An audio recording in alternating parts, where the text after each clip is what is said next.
12 महीने में शुक्ल पक्ष कृष्ण पक्ष की अष्टमी तिथि पड़ती है। यदि किसी भी अष्टमी तिथि को अगर किसी ने नियम बनाया 5 अष्टमी का, 8 अष्टमी का, 7 अष्टमी का, एक कनेर का पुष्प शिवजी के शिवलिंग को समर्पित करना, अशोक सुंदरी के स्पर्श करना, और जो जलाधारी होती है, जैसे ये शिवलिंग है, ये जलाधारी है, तो पहले शिवलिंग पर स्पर्श, फिर अशोक सुंदरी का स्पर्श, फिर जलाधारी पर कनेर का पुष्प शिव जी की ओर मुख कर कर, अर्थात जैसे मानो ये कनेर का पुष्प है, तो ऐसा शिवलिंग का स्पर्श करते हुए जलाधारी पर जो समर्पित करता है, भगवान शंकर उसके मन की कामना को पूर्ण जरूर करते हैं। एक कनेर का पुष्प कितनी भी विषय,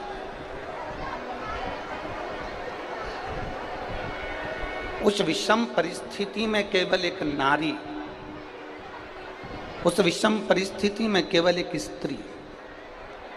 उस विषम परिस्थिति में एक स्त्री, एक नारी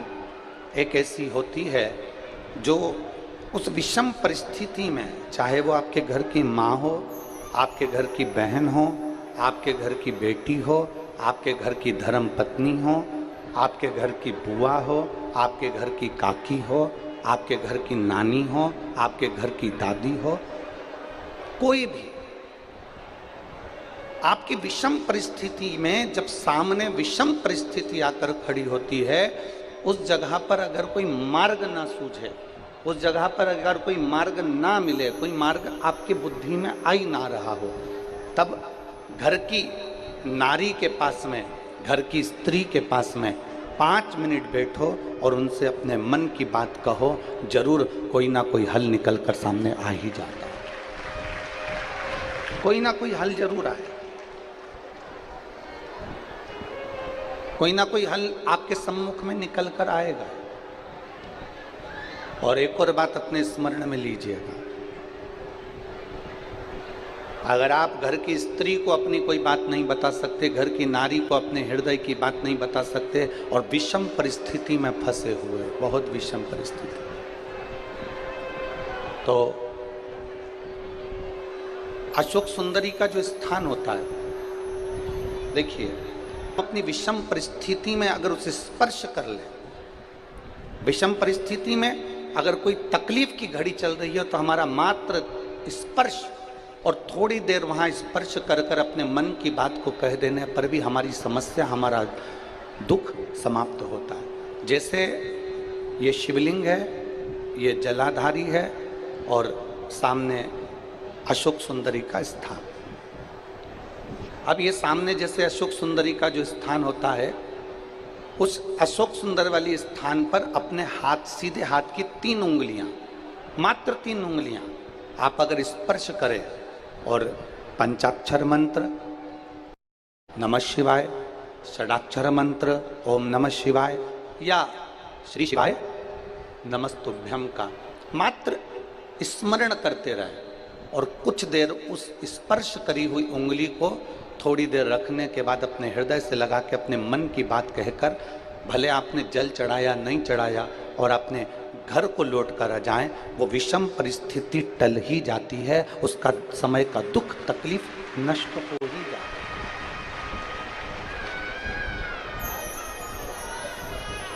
वो एक विषम परिस्थिति को टालने का स्थान है।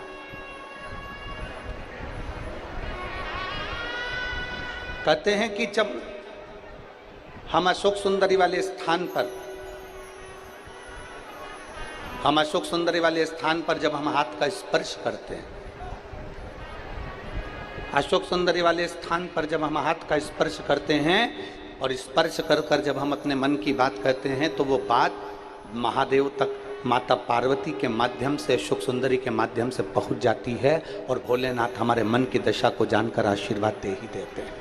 वो विषम परिस्थिति। और शंभु शरणे पड़ी मांगू घड़ी रे, दुख का दया करी तुम्हें दर्शन। एक विषम परिस्थिति के समय पर भगवान शंकर को याद करना, एक विषम परिस्थिति के समय पर अशोक सुंदरी की जगह का स्पर्श करना, एक विषम परिस्थिति के समय पर बेलपत्र के वृक्ष की मिट्टी का स्पर्श करना, या विषम परिस्थिति में घर की स्त्री, घर की नारी, घर की बहन, घर की बेटी, घर की दादी, घर की नानी, घर की माँ, उसके पास में 5 मिनट बैठकर अपने मन में हो रही क्षुब्धता को, अपने मन में आ रही विषमता को प्रकट कर। विषम हमने एक बात पहले कही, आप लोगों के स्मरण में होगा। किस किसने सुना है? जिसने सुना होगा वो बताएंगे।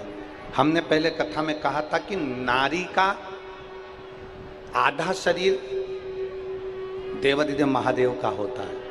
सुना था कि नहीं सुना था? बोलो, जम के तो बोलो। सुना था ना सबने? स्त्री का, नारी का आधा जो स्वरूप है, स्त्री का आधा जो भाग है, स्त्री का आधा जो स्वरूप है, वो पुरुष का अर्थात देवादिदेव महादेव का भाग है। आम के वृक्ष की पत्ती, कभी कभी अशोक के वृक्ष की पत्ती और आम के वृक्ष की पत्ती की बंदरवाल जब दरवाजे पर लगाते हैं,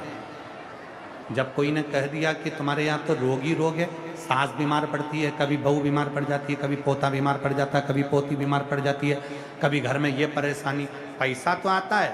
सब यहाँ वहाँ लग रहा है, तो कभी कभी सोमवार की जब अष्टमी पड़ जाए और सोमवार की अष्टमी के दिन यदि अशोक के वृक्ष की पत्ती और आम के वृक्ष की पत्ती की बंदरवाल दरवाजे पर लगा दी जाए और वो बंदरवाल यदि 1 हफ्ते तक लगी रहे, तो तुम्हारे घर में से कैसा भी दुख और रोग क्यों ना हो, वो धीरे धीरे समाप्त होने लगता है। समाप्त होने। पंच बंदरवाल,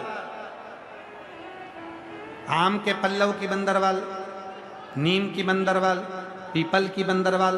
अशोक की बंदरवाल, नीम और आम की बंदरवाल, आम और अशोक की बंदरवाल, पंच बंदरवाल दरवाजे पर लगाने का अलग अलग क्रम है। जब घर में बच्चा नहीं होता, 20-20 साल तक, 15-15 साल तक, 18-18 साल तक जब औलाद नहीं होती, 4 साल शादी के हो गए, 5 साल हो गए, दवाइयाँ भी ले रहे हैं, इलाज भी करवा रहे हैं, सब कुछ कर रहे हैं, फिर भी संतान नहीं हो रही, तब जब तुम्हारा मन कर जाए, तुम्हारी इच्छा कर जाए, तो पीपल का पत्ता और आम का पत्ता, इन दोनों की बंदरवाल प्रदोष के दिन अपने घर के दरवाजे पर बांधना चल रहा है, तो कभी कभी सोमवार की जब अष्टमी पड़ जाए और सोमवार की अष्टमी के दिन यदि अशोक के वृक्ष की पत्ती और आम के वृक्ष की पत्ती की बंदरवाल दरवाजे पर लगा दी जाए और वो बंदरवाल यदि 1 हफ्ते तक लगी रहे, तो तुम्हारे घर में से कैसा भी दुख और रोग क्यों ना हो, वो धीरे धीरे समाप्त होने लगता है। समाप्त होने। पंच बंदरवाल, आम के पल्लव की बंदरवाल, नीम की बंदरवाल, पीपल की बंदरवाल, अशोक की बंदरवाल, नीम और आम की बंदरवाल, आम और अशोक की बंदरवाल, पंच बंदरवाल दरवाजे पर लगाने का अलग अलग क्रम है। जब घर में बच्चा नहीं होता, 20-20 साल तक, 15-15 साल तक, 18-18 साल तक जब औलाद नहीं होती, 4 साल शादी के हो गए, 5 साल हो गए, दवाइयाँ भी ले रहे हैं, इलाज भी करवा रहे हैं, सब कुछ कर रहे हैं, फिर भी संतान नहीं हो रही, तब जब तुम्हारा मन कर जाए, तुम्हारी इच्छा कर जाए, तो पीपल का पत्ता और आम का पत्ता, इन दोनों की बंदरवाल प्रदोष के दिन अपने घर के दरवाजे पर बांधना चालू कर दो। एक प्रदोष से दूसरे प्रदोष तक वो बंदी रहना, अपने घर के दरवाजे पर बांधना चालू कर दो। एक प्रदोष से दूसरे प्रदोष तक वो बंदी रहना चाहिए, फिर वो ठंडी करो, दूसरे प्रदोष से तीसरे प्रदोष तक बंदी रहना चाहिए। ऐसा जब 4-5 प्रदोष तक वो बंदरवाल बदलती रहेगी तो निश्चित है कि एक ना एक दिन मेरा भोले बाबा तुम्हारे दरवाजे पर संतान की प्राप्ति तुम्हारी गर्भ से जरूर कर। बंदरवाल में इतना बल होता है, बंदरवाल में इतना बल होता है। बंदर